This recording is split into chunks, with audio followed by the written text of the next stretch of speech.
Vampires, mythical and mystical, have long been part of popular culture, spawning memorable books, TV shows and oftentimes frightening films. But with the arrival of the latest vampire movie based on a wildly popular book series, it's the fans who are losing control, as Brian Rooney reports.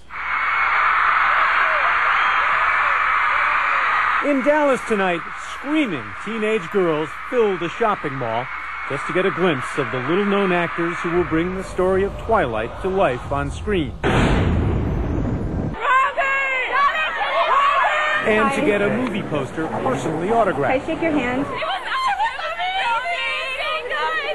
amazing! We just met Robert Pattinson, and it was like the best thing that's ever happened to me. It was insane. It was like that in Seattle, too, where they had lined up at 4 in the morning. I'm stoked. We're not even going to leave. We're going to stay in our friend's car until they show up.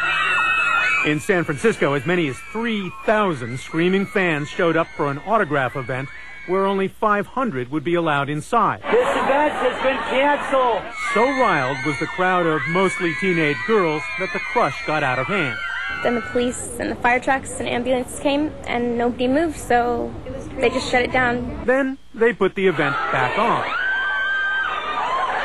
So it goes with the saga of Twilight, the teenage vampire romance that started as an author's dream and became a publishing phenomenon of 4 novels and over 17 million books, with readers streaming to signings and readings like the appearances of the latest boy band. And now Twilight is a major, we mean like totally major, motion picture about to hit the theaters.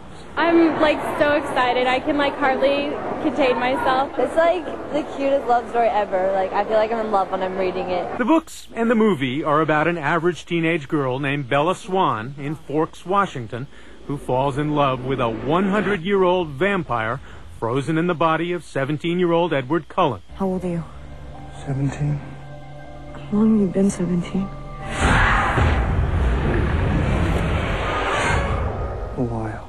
In print, Edward is described as luminescently beautiful, an impossibly perfect guy, and in the movie, it falls to the all-too-human 22-year-old Robert Pattinson to live up to the expectations of those girls lined up for his autograph.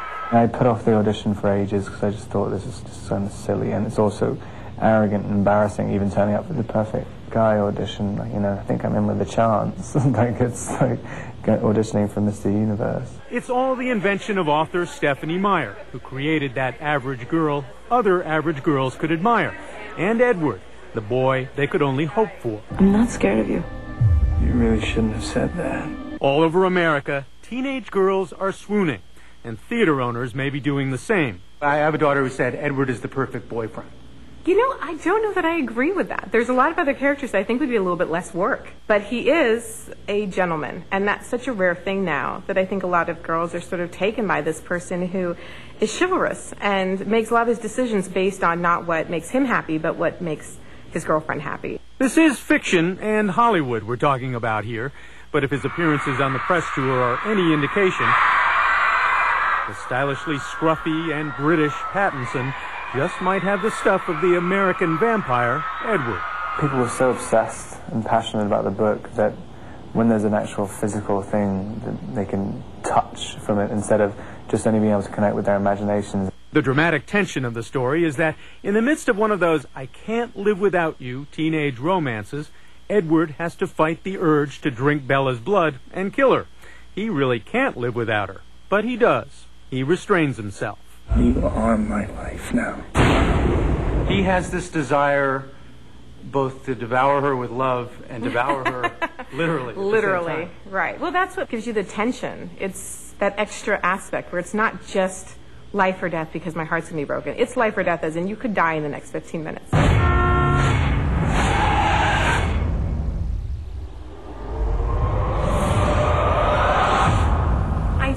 Drawn towards fiction with fantasy elements just because you can take normal humans and sort of push them beyond what we really have to deal with every day.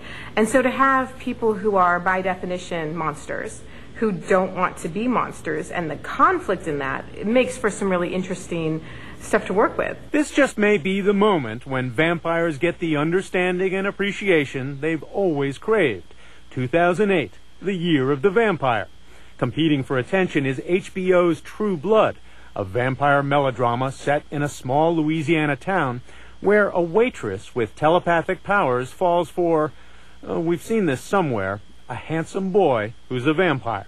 Oh, but you have other very juicy arteries. You just shut your nasty mouth, mister. You might be a vampire, but when you talk to me, you will talk to me like the lady that I am. Although some might say they've been with us forever, vampires have populated literature for at least 200 years.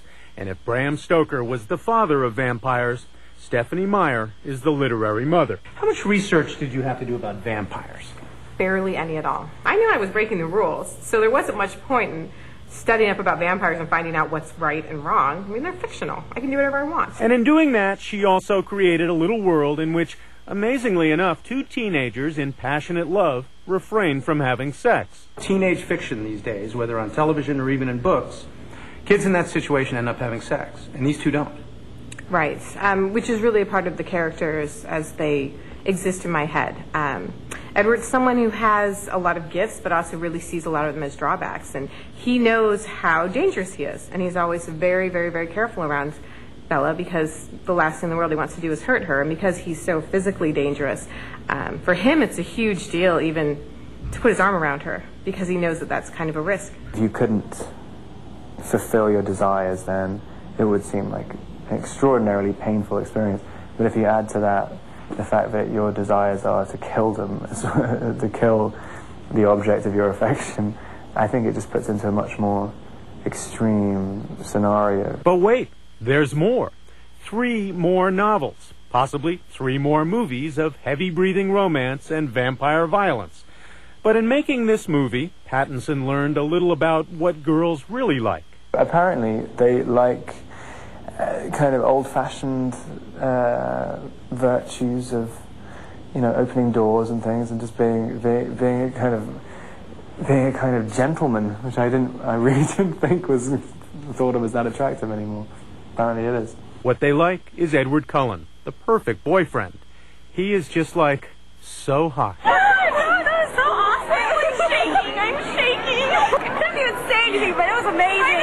I said thank you, and he said no problem. I'm good for life. This is Brian Rooney for Nightline in Hollywood. The perfect boyfriend on the outside, perhaps. Our thanks to Brian Rooney.